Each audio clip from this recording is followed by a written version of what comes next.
So we are doing spark plugs and ignition coils, and that's under here. So what we got to do, we got to pull out this charge pipe, unfortunately, because Volvo, because it runs over the top here. So the first step of that is taking off these two bolts for the strut and this for the engine mount. I believe it is a 17 and a 15, maybe. So we pull that out, pull this off top so we have more room here. And then if you can look back here, it's gonna be hard to get it on video, but that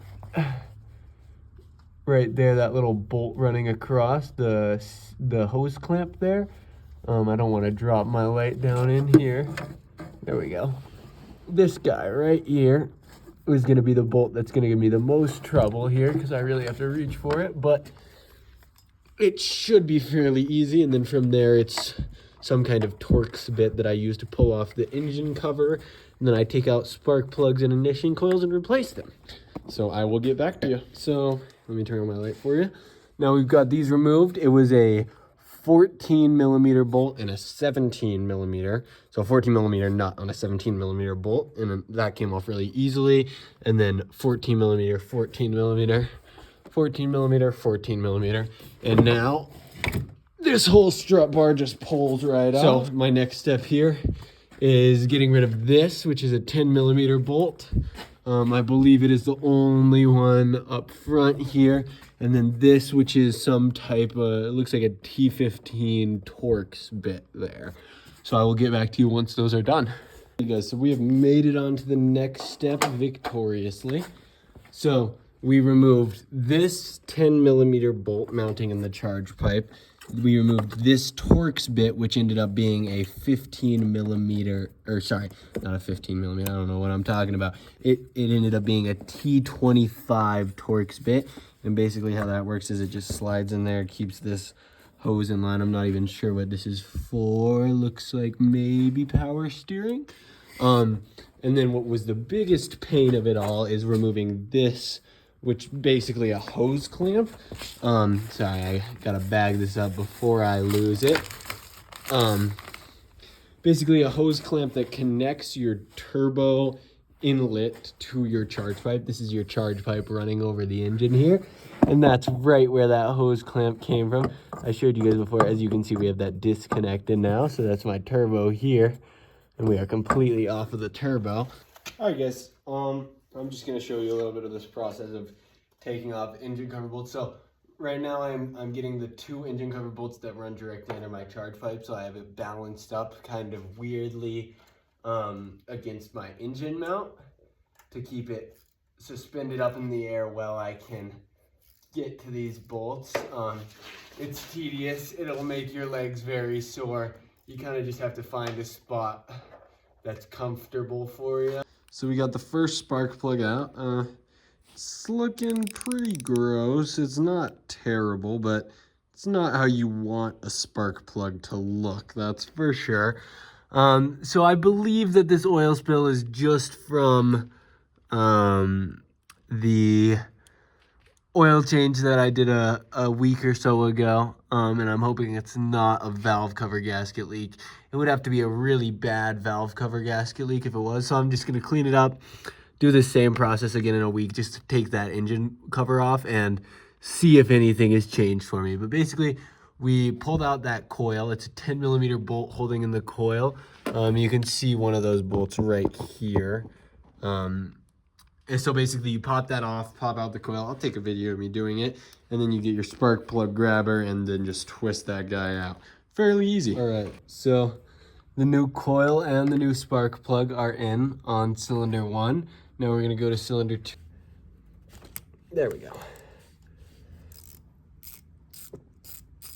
And then from there you can just spin it right off. I'm only doing one cylinder at a time. I find it easier this way. That way you don't have to mark your coil packs because you don't want to get your wiring harness mixed up. So my trick for this is you just gotta get a decent grip on there. You can hear it pop out. Always a satisfying noise.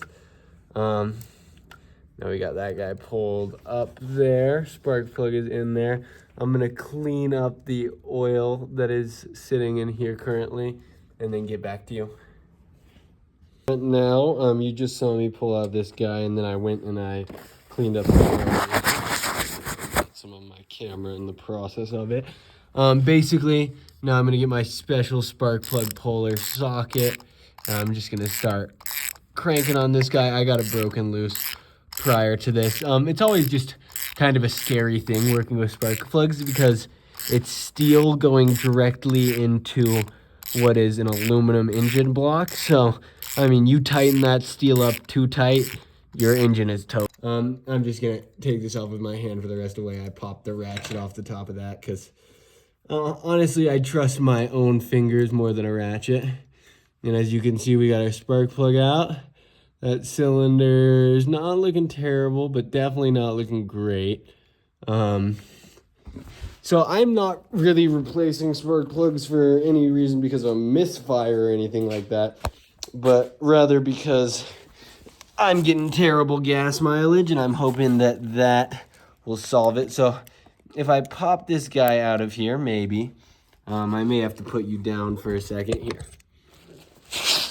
Prop you up. So if I pop this guy out of here, you can see I'm using a special kind of socket. It's got, oh, you're not going to be able to see with my light shining in there. It's got a special little rubber section in there. Yeah, there you go. So you can see that little rubber grommet in there. And basically what that does is it grabs onto this white part of the spark plug here and will yank it out of the cylinder inside. So you want to take your spark plugs out with one of those, but you don't want to put your spark plugs in with one of those. Otherwise, the actual socket will get stuck to your spark plug, and then you're just going to have to back it all out again and do it over with a normal socket. So what I am using to put it in is just a regular 5/8 deep socket. Basically, I'm going to take a little bit of this spark plug boot protector. It's like a dielectric grease. I'm just going to put a little on my finger as so, and then just wipe it around the outside of it here. And you just want an even spread between all of these threads. I probably grabbed a little too much this time. Basically, you just wipe it all in those threads. Makes getting your spark plugs out next time easier. Stops arcing. Like I said, you got to be careful dropping these in. You don't want to mess up that spark plug gap. So I'm just gently letting it down into there and then carefully hand threading it in, because if you can remember, as I said, this is an aluminum block and a steel spark plug, which is a big scary factor for sure. I mean, it's a fairly easy thing to do yourself, a little time consuming, but fairly easy. Just extra time consuming on these Volvos, but you should expect every task to be time consuming if you own a Volvo. Unfortunately, they like to make everything really complicated.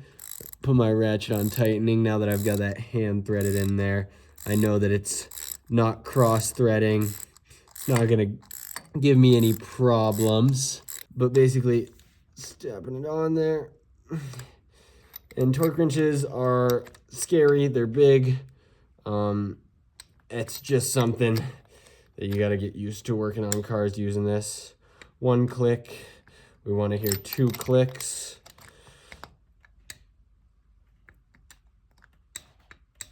As I mentioned before, we're going to grab our coil pack here. I like to get under these old little plastic connectors with just a screwdriver. It makes it pop out way easier that way. Coil is off. Coil is probably the easiest part of this whole process. You just take one in, plug another, or take one out, plug another one in. Gotta open up a new box for it right now. New coil, so it just snaps right in here. There you go, you hear that click, you know you're good. And then you're gonna insert it over top of the spark plug. Let's see, that didn't feel quite right. No, it's down on there. All right. And now I'm gonna grab my coil pack bolt I believe I may just want to get this hand threaded in here first. All right, now it is tightening. It's easiest to just spin it down. You guys can't really see anything I'm doing here, but I like to just twist the actual socket and extension in my fingers. I think it makes it quite a bit easier that way. And you can see the coil pack actually snug down as I tighten that in there. So it'll actually turn a little bit snug, turn a little bit snug. Awesome. That is tight in there. We are good to go and move on to the next one. All right, guys.